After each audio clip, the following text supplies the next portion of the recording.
Chairs No Waiting, episode number 144. Allan Newsome interview, part 1.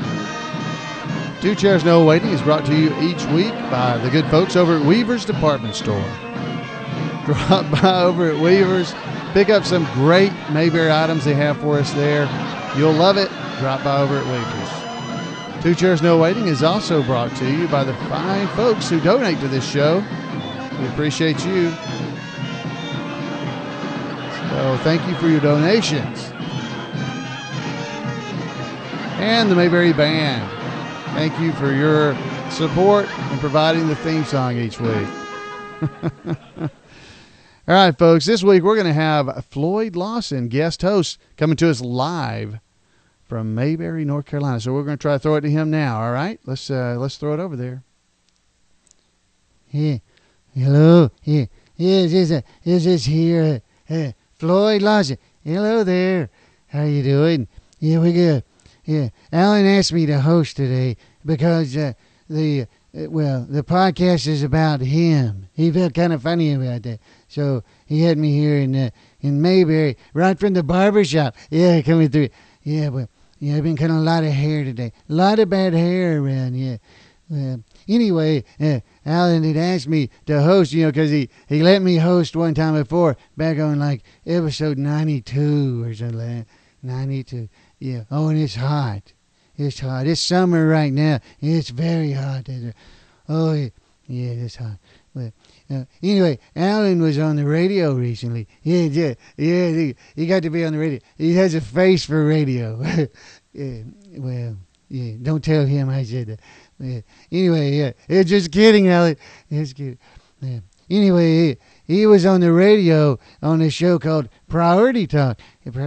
Yeah, from down in Birmingham. Yeah, it was a Birmingham radio show. Yeah, it's on a Christian radio station down there. Greg Davis, he hosted. The station was it's WXJC in Birmingham. It's 8:50 a.m. and 92.5 FM. Yeah, I had that written down there. I couldn't remember that. Anyway, yeah, Allan's going to have the interview with them, so we're going to throw it over to the interviewees and her right now. So I hope you're going to enjoy it. And here's Priority Talk. Priority Talk. Yeah, Priority Talk. That's what it is, Priority Talk. Here they are with Allan. Well, we are pleased to welcome in Allan. Now, Allan Newsome, we've been telling you that he was going to be with us, and we're going to be talking all things Mayberry here for the next little bit. This weekend will be the 11th annual Mayberry Squad Car Nationals, and the 7th annual Mayberry Comes to Graysville Festival. Happens every summer out in Graysville, Alabama. Hope you'll be a part of that. And Allan Newsome will be there. He is a Floyd the Barber tribute artist, impersonator. I know there's a difference in those words, but Allan, I want to make sure people know what you do. So welcome in, Allan. So glad to have you with us. Hey, this morning? It's great to be here. Yeah, I love it. Yeah, well, we're excited to have you. Now, I've been listening to your podcast, off and on for the last year or so. Found it. I love Mayberry and Andy Griffith, and when just had the thought, hey, it'd be great to get you on the show. Sent you an email earlier this week, and it just so happened to be the same week as the Graysville celebration this weekend. That's right. Yes, several years we've been going down to Graysville now. It's I think 7 or something like that, and it's a lot of fun. It's a small, there's not a lot of people there, so you're going to have a lot of fun interacting with all the Mayberry characters and the couple of cast members we've got coming, which is Charlene Darling, Maggie Peterson, and Rodney Dillard. He was the Darling boy that played the guitar, and actually did most of the singing. So that's he will be there as well. So come on out. We've been looking this morning to see if we could find Dooley to play for bumper music. We haven't been able to find it yet. Find Dooley? Yeah. That's so many of those songs. A lot of people don't realize that the Darling boys, the Dillards, is the name of the real band. Right. Those were their songs. They were real. Were they really? And they wrote them. It wasn't just songs that were bluegrass songs from the day. I did not know that. I just figured they were, kind of popular songs at the time and bluegrass music, and they just played them. Oh, and they played quite a few songs. Yeah, what were some of the other songs? Dooley and Help us out, Alan. Golly, they had Doug's Tune, which was just the instrumental Yes. as well. Yeah. What was the one that always made the dad cry when he would say we're going to? Yeah, that one makes me cry. Makes me cry. Whatever song they mentioned first was what made him cry. You know, whatever it was. So, yeah. Okay, it wasn't always the same one. It was always the same one. Yeah. The one they played first. Let's don't do that one. It makes me cry. That one makes me cry. Yeah, tearing up old socks for rags was one of them, and there's a lot of them. Yeah. Oh, Salty Dog. Yeah. That's a good one. Salty Dog. Mm-hmm. So Rodney Dillard's going to be out this weekend at Graysville, and I think going to be at the First Methodist Church in Graysville, which I happen to know is Doug Brewer's church, the mayor there. Yeah. And so he's going to be at their church also on Sunday morning. I read. So that's exciting. Now, Alan, how did you get hooked into this Mayberry Andy Griffith lifestyle? We know you're a believer, so let's get that out there first. You are a Christian, you're a believer. Yes, sir. And, that's right. And you love good, wholesome TV. But how did you get started into this and become such a fan? Well, I grew up out in the country. I grew up in Henniger, Alabama, which is in the northeast part of the state, up around Fort Payne, Scottsboro, up in that area. Okay. And so I kind of had, an affinity to the kind of rural lifestyle you see on the Andy Griffith Show.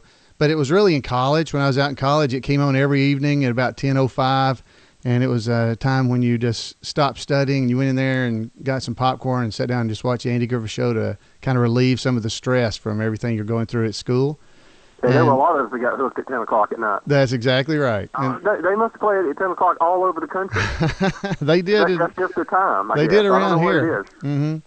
So that 10 o'clock at night, you hear a lot of people say that. I watched it every night at 10 and 10:30. That's right. On the WB usually. Mm-hmm. Yeah, it was great. Along those lines. So you got into it at that point. Now, when did you realize that you had a knack for Floyd?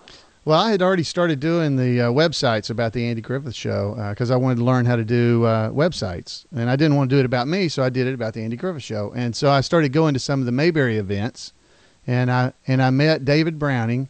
He's our Barney, the Mayberry deputy is what he is. Yeah, well, he's our Barney Five. Before, yeah. And he was at an event, and after it was over, we went out to eat with him. So we were just sitting around talking, and I started doing lines from the show as Floyd, like, hey, do you see what it said on the sidewalk out there? It says, Bobby Gribble hates him alone.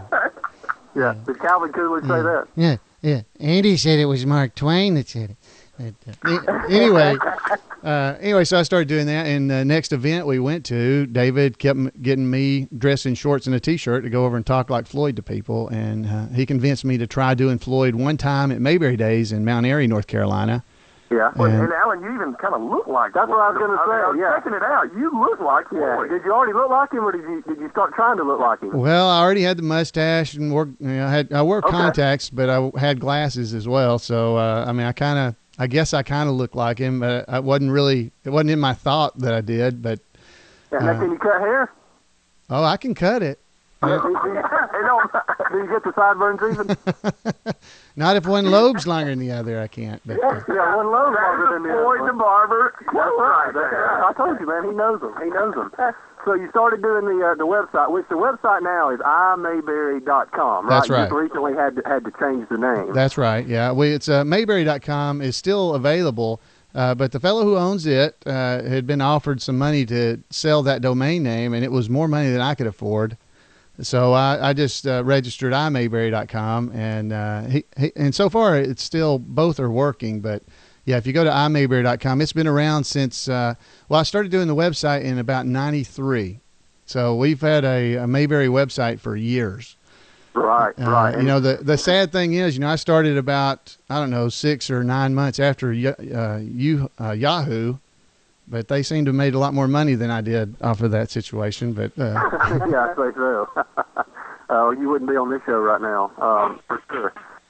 You'd be retired somewhere probably. You'd be living in Mount Airy. Yeah. For sure. And that's another thing a lot of people don't realize is that Andy Griffith's hometown is Mount Airy, North Carolina. That's right. And you can visit there, and it's kind of AKA it is kind of Mayberry. It is, and we got to visit there. How long ago was it? 11 years ago or so? Some 11 years ago.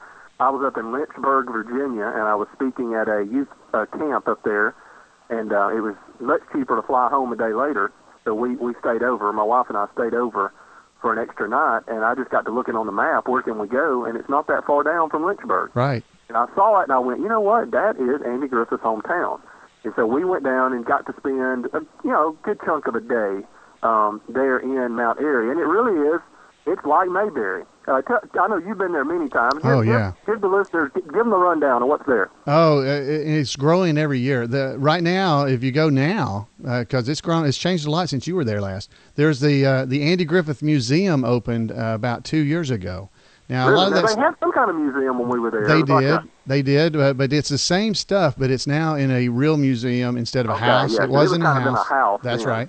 And it's laid out a lot more, and there's a lot of new things there. Emmett Forrest, which is a childhood friend of Andy Griffith, is the guy who's been collecting, because he knew Andy, he's been collecting Andy memorabilia his whole life because they were buddies. They've known each other since elementary school. And so he's been collecting Andy Griffith memorabilia all that time. So that whole building is full now of Andy Griffith memorabilia. And Andy has donated stuff to Emmett as well. He's got the Matlock suit that Andy wore on Matlock. Yeah. He's got the door plates that you see on the front of the courthouse door that say Justice of the Peace and Sheriff. Wow. the two plaques are there. He's got the Otis suit. The Otis suit. He's got that's right. Hal Smith, Otis, donated the suit that he wore and the hat as well as Otis. There's the jailhouse keys. Emmett actually has the jailhouse key, the keys to the jail, the cell doors. He's got the gavel that Andy had on his desk to do his Justice of the Peace. He's got the sign for Justice of the Peace and Sheriff. Anyway, there's just the whole building is full of things. Betty Lynn has donated items, and she lives in Mount Airy now. Betty Lynn is. Does she really? Betty Lynn, that's Thelma Lou, right? Yeah, that's Thelma Lou. That's right. Yeah. And she lives in Mount Airy. That's right. She moved from Hollywood, which is where she lived, out in California, and she moved to Mount Airy and is kind of retired to Mount Airy. And she appears every so often, about once a month at least, at the Andy Griffith Museum, and people can come in and get autographed picture and that kind of thing. So wow, that's outstanding. But that's just one thing there. I mean, there's a Floyd's Barber Shop. A guy named Russell Hyatt runs it. Yes, I sat there in the chair, got my picture made with him.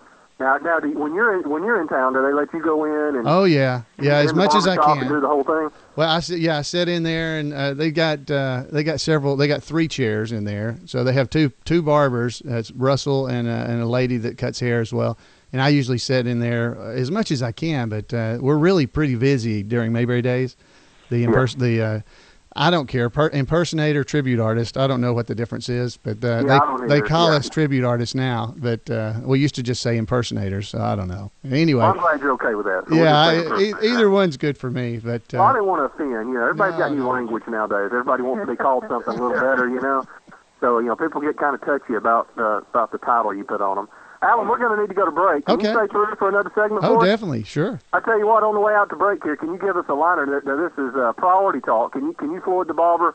Something we can use later. Hey, this is Floyd, and you're listening to Priority Talk. Can you give us something like that? Yeah.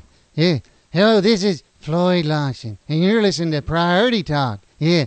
Oh, it's good. Yeah. Oh, that's great. All right. Hey, we'll be right back with Allan Newsome, Floyd the Barber, talking all things Mayberry. This hour, so stay with us right here on Priority Talk on WXJC The Truth. We'll be right back. Yeah, there was a pretty good interview there. Yeah, Floyd Lawson. Yeah, Allan did that pretty good. Yeah, he was down in Graysville. Yeah, Floyd, was down there with Otis and everybody, and it was a great weekend this past weekend with the Dillards. Rodney and Maggie Peterson, they were both there. It was great, yeah. So, hey, I hope you've enjoyed that. Allan, he's in there. He's working hard on that website. Works hard on it. Yeah, works hard. Yeah, almost as hard as me cutting hair, but not quite, brother. Yeah, he said he gets carpal tunnel. I get barber club for cutting so much hair, but yeah. Anyway, I hope you enjoyed that. He wanted to make sure that you knew you could write in and call in and stuff. So you can write him at Floyd at imayberry.com. Floyd at imayberry. That just has a ring to it, doesn't it? Floyd at imayberry.com. Yeah, I like that. Yeah. You can also call him at 888-684-8415. You can call him and leave him a voice message. And tell Sarah, I believe, when you're there, you can tell her whatever it is you want him to know, and she'll pass it right along to it. Yeah, probably. That's probably what you do. She'll probably just pass that along to him. Yeah.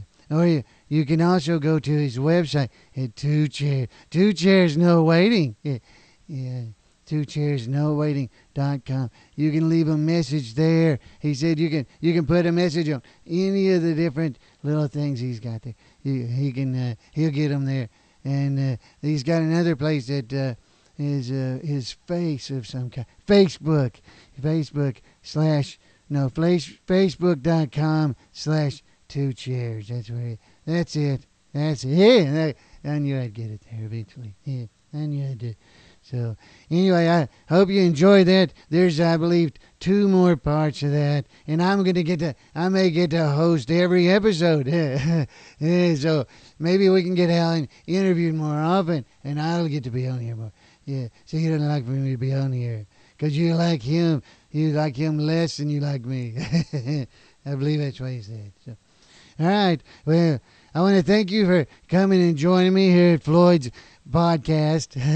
Yeah, well, it's Floyd's podcast right now anyway. So, feel free to come back next week, and we'll talk some more about Allan and some other things as we go forward. So, all right, well, thanks for coming, and we'll see you next week here on Two Chairs No Waiting. But don't forget, call Allan at 888-684-8415, or leave him a message at Floyd@imayberry.com. Yeah, we want to thank also the radio station, WXJC, for allowing them to use Allan's interview. We'll see you later.